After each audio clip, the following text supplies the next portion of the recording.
Welcome back to my channel. ಹೊಸದಾಗಿ channel ನೋಡ್ತಾ ಇದ್ದರೆ ಸಬ್ಸ್ಕ್ರೈಬ್ ಮಾಡಿಕೊಂಡು ಸಪೋರ್ಟ್ ಮಾಡಿ.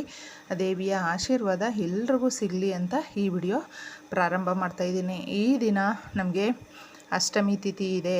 ಇವತ್ತು ಸಂಜೆ ಪ್ರಾರಂಭ ಆಗುತ್ತೆ, ನಾಳೆ ಸಂಜೆವರೆಗೂ ನಮಗೆ ಇರೋದ್ರಿಂದ ವಾರಾಹಿ ದೇವಿ ಒಂದು ರಾತ್ರಿ ದೇವತೆ. ರಾತ್ರಿ ಪೂಜೆಗಳನ್ನ ಮಾಡ್ಕೊಳ್ಳೋದು ಹಾಗೂ ಪರಿಹಾರಗಳನ್ನ ಮಾಡ್ಕೊಳ್ಳೋದು ಬಹಳ ವಿಶೇಷವಾಗಿರುತ್ತೆ. ನಿಮಗೆ ತುಂಬ ಸರಳ ವಿಧಾನದಲ್ಲೇ ನಮಗೆ ₹1 ಖರ್ಚಿಲ್ಲದೆ ತುಂಬ ಶಕ್ತಿದಾಯಕವಾದ ಒಂದು ಪರಿಹಾರನ ಈ ದಿನ ತಿಳಿಸ್ತಾ ಇದ್ದೀನಿ.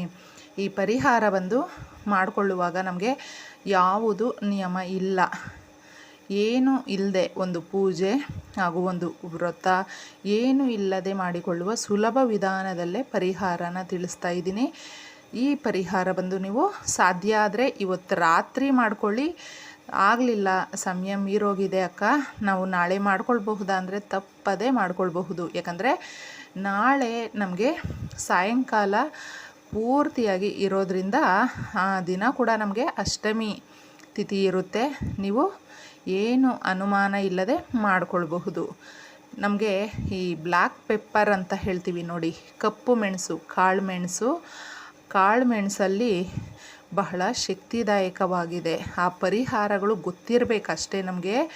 ಯಾವುದೇ ಒಂದು ನಮ್ಮ ಹಿರಿಯರು ಬೇಕಂದರೆ ನೀವು ನೋಡಿ ಸ್ನೇಹಿತರೆ, ಹಠಾತ್ತಾಗಿ ನಮಗೆ ಮೈಗೆ ಹುಷಾರಿಲ್ಲ, ಕೈ ಕಾಲೆಲ್ಲ ಸುಸ್ತಾಗ್ಬಿಟ್ಟಿದೆ, ಜ್ವರ ಬರೋ ಥರ ಇದೆ, ಏನೋ ದೃಷ್ಟಿ ಥರ ಆಗಿಬಿಟ್ಟಿದೆ ನಮಗೆ ಅಂತಂದಾಗ ಸಡನ್ನಾಗಿ ಅವರು ಈ ಕಪ್ಪು ಮೆಣಸು ಹಾಗೆ ನಾವು ಸಾರಿಗಾಕೋ ಒಂದು ಕಲ್ಲುಪ್ಪೇನೆ ಇರುತ್ತೆ, ಅದನ್ನು ಕೈಯಲ್ಲಿ ಹಿಡ್ಕೊಂಡು ಬಂದು ಎಷ್ಟು ಚೆನ್ನಾಗಿ ದೃಷ್ಟಿ ತೆಗಿತಾರೆ.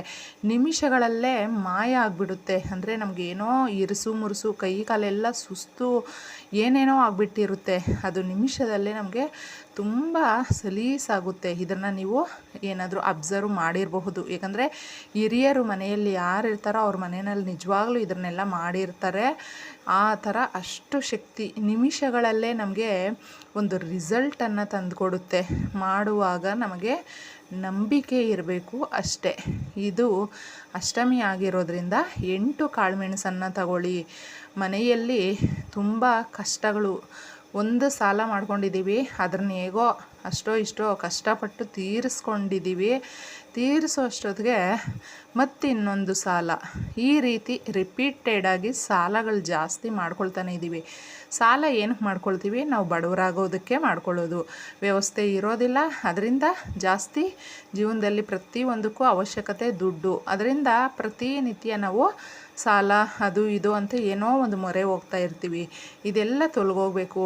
ಒಂದು ಸಾಲ ಅನ್ನೋದು ಇರಬಾರ್ದು, ಬಡತನ ಅನ್ನೋದು ಮನೆಯಲ್ಲಿ ಇರಬಾರ್ದು, ದಾರಿದ್ರ್ಯ ಅನ್ನೋದು ಇರಬಾರ್ದು.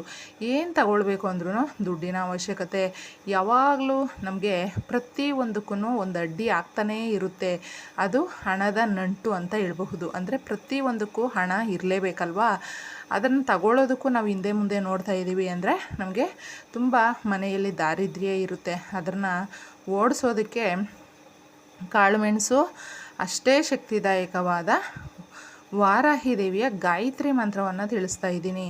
ಈ ಗಾಯತ್ರಿ ಮಂತ್ರವನ್ನು ನೀವು ಹೇಳ್ಕೊಳ್ಳೋದ್ರಿಂದ 8 ಬಾರಿ ಹೇಳ್ಕೊಳ್ಳೋದ್ರಿಂದ ನಿಮಗೆ ನಿಮ್ಮ ಮನಸ್ಸಿನ ಇಚ್ಛೆಗಳು ನೆರವೇರುತ್ತೆ, ಕೋರಿಕೆಗಳು ನೆರವೇರಿಸ್ಕೊಳ್ಬಹುದು. ನಮ್ಮ ಆಸೆಗಳೇನಿರುತ್ತೆ ಆ ಆಸೆಗಳು ನಿಸ್ವಾರ್ಥವಾಗಿ ಇದ್ದರೆ ತಪ್ಪದೇ ನೆರವೇರುತ್ತೆ. ಇದನ್ನು ನೀವು ಈ ರಾತ್ರಿ ಮಾಡ್ಕೊಳ್ಬಹುದು, ಅಥವಾ ನೀವು ನಾಳೆ ಸಮಯ ಇದೆ, ನಾಳೆವರೆಗೂ ಮಾಡ್ಕೊಳ್ಬಹುದು.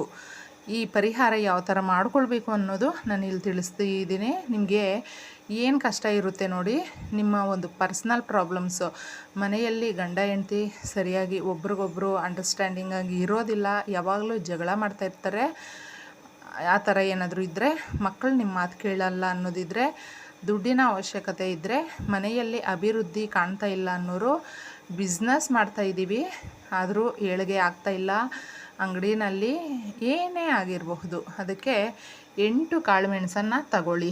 ಕಾಳುಮೆಣಸನ್ನು ತಗೊಂಡು ನೀವು ಒಂದು ಪೇಪರ್ ತಗೊಳ್ಳಿ. ಆ ಪೇಪರ್ ಮೇಲೆ ನಿಮ್ಗೇನು ಬೇಕು ನೋಡು ಅದು ಡೈರೆಕ್ಟಾಗೇ ಬರ್ಕೊಳ್ಳಿ ಸ್ನೇಹಿತರೆ. ಸಾಲ ಇದ್ದರೆ ಸಾಲ ಇದೆ ನಮಗೆ ತಾಯಿ ಕರುಣೆ ತೋರಿಸು, ಯಾವುದೋ ಒಂದು ರೀತಿಯಲ್ಲಿ ನೀವು ಸಾಲ ಇಷ್ಟು ಅಮೌಂಟು ಅಂತಲೇ ಬರ್ಕೊಳ್ಬಹುದು. ಏನು ಅವಶ್ಯಕತೆ ಇದೆಯೋ ಅದನ್ನು ಬರ್ಕೊಳ್ಬಹುದು. ಎಷ್ಟು ಕೋರಿಕೆಗಳಿದೆಯೋ ಅದನ್ನು ಬರ್ಕೊಳ್ಳಿ. ಬರೆದು ಬಿಟ್ಟು ಒಂದೊಂದೇ ಕಾಳು ಮೆಣಸನ್ನು ಅದರಲ್ಲಿ ಹಾಕುವಾಗ ನೀವು ಆ ತಾಯಿಯನ್ನು ನೆನೆಸ್ಕೊಳ್ಳಿ. ಒಂದು ಗಾಯತ್ರಿ ಮಂತ್ರವನ್ನು ನಾನು ತಿಳಿಸಿದ್ದೀನಿ. ಆ ಮಂತ್ರ ಕೂಡ ನೀವು 8 ಬಾರಿ ಹೇಳ್ಕೊಳ್ಳಿ. ಈ ಪೊಟ್ಟಣದಲ್ಲಿ ನೀವು ಹಾಕ್ಕೊಳ್ಬಹುದು. ಹಾಗೆ ಇನ್ನೊಂದು, ನಾಳೆ ನೀವೇನಾದರೂ ಅಷ್ಟಮಿ ಅಂತ ಗೊತ್ತಿರೋದ್ರಿಂದ ಪೂಜೆ ಮಾಡ್ತೀವಕ್ಕ ನಾವು ಅನ್ನೋದಾದರೆ, ನೀವು ನಿಜವಾಗ್ಲೂ ಈ ಕಾಳು ಮೆಣಸಿನ ದೀಪ ಹಚ್ಚಿ ಸ್ನೇಹಿತರೆ. ಯಾವ ಥರ ಅಂತ ತೊಂದರೆ ತಗೊಳ್ಳೋದಕ್ಕೆ ಹೋಗ್ಬೇಡಿ.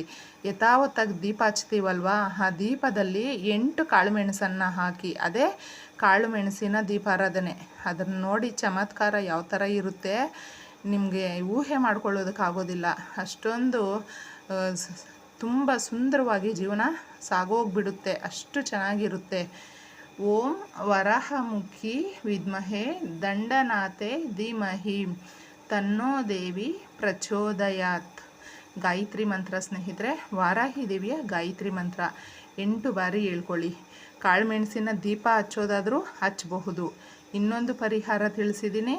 ನೀವು ಅದರಲ್ಲಿ ನಿಮ್ಮ ಪ್ರಾಬ್ಲಮ್ಮು, ನಿಮ್ಮ ಕೋರಿಕೆ ಏನೇ ಆಗಿರ್ಬೋದು ಬರೀರಿ. ಆ ಪೊಟ್ಟಣದಲ್ಲೇ ಅಂದರೆ ಆ ಪೇಪರ್ನಲ್ಲೇ ಈ 8 ಕಾಳು ಮೆಣಸನ್ನು ಒಂದೊಂದನ್ನೇ ಇಡುವಾಗ ನೀವು ಒಂದೊಂದು ನಿಮ್ಮ ಸಮಸ್ಯೆನ ಹೇಳಿಕೊಂಡು ಆ ಕಾಳು ಮೆಣಸನ್ನು ಅದರಲ್ಲಿ ಇಡಿ. ಅದನ್ನು ನೀವು ಒಂದು ಪೇಪರ್ ಫೋಲ್ಡ್ ಮಾಡಿಬಿಡಿ, ಪೊಟ್ಟಣ ಥರ ಕಟ್ಬಿಟ್ಟು ಏನು ಮಾಡಬೇಕು, ನಿಮ್ಗೆ ಎಲ್ಲಾದರೂ ಹತ್ತಿರದಲ್ಲೇ ಏನಾದರೂ ಕೆರೆ ಬಾವಿ ಆ ಥರ ಇದ್ದರೆ ಅದನ್ನು ತಗೊಂಡೋಗಿ ಅದ್ರ ಒಳಗಡೆ ಹಾಕ್ಬಿಡಿ. ಅಷ್ಟು ನೋಡಿ ಬಹಳ ಚಮತ್ಕಾರಿ ನಡೆಯುತ್ತೆ. ನಮಗೆ ತುಂಬ ಖುಷಿಯನ್ನು ಕೊಡುವ ಒಂದು ಪರಿಹಾರ ಅಂತ ಹೇಳಬಹುದು. ಈ ಪರಿಹಾರ ಮಾತ್ರ ಇದು ನೀವು ವ್ಯಾಪಾರಕ್ಕೆ ಮಾಡ್ಕೊಳ್ಬಹುದು, ಮನೆಯಲ್ಲಿ ಏಳಿಗೆಗೋಸ್ಕರ ಮಾಡಬಹುದು, ಸಂತಾನಕ್ಕೋಸ್ಕರ, ಮದುವೆಗೋಸ್ಕರ, ಕೆಲಸಕ್ಕೆ, ದುಡ್ಡಿಗೆ, ಯಾವುದಕ್ಕಾದ್ರೂ ಮಾಡ್ಕೊಳ್ಬಹುದು. ವಿಶೇಷವಾಗಿ ಅಷ್ಟಮಿ ಇರೋದರಿಂದ ನೀವು ಈ ಜಮೀನಿಗೆ ಸಂಬಂಧಪಟ್ಟಂತೂ ಕೂಡ ಕೇಳ್ಕೊಳ್ಬಹುದು. ಈ ಸುಲಭ ವಿಧಾನವನ್ನು ನೀವು ಯಾವುದೇ ನಿಯಮ ಇಲ್ಲದೆ ತಪ್ಪದೇ ಮಾಡ್ಕೊಂಡು ನೋಡಿ, ಬಹಳ ಒಳ್ಳೆಯದಾಗುತ್ತೆ. ಇಷ್ಟೇ ಸುಲಭವಾದ ವಿಧಾನ. ಈ ವಿಡಿಯೋ ನಿಮಗಿಷ್ಟ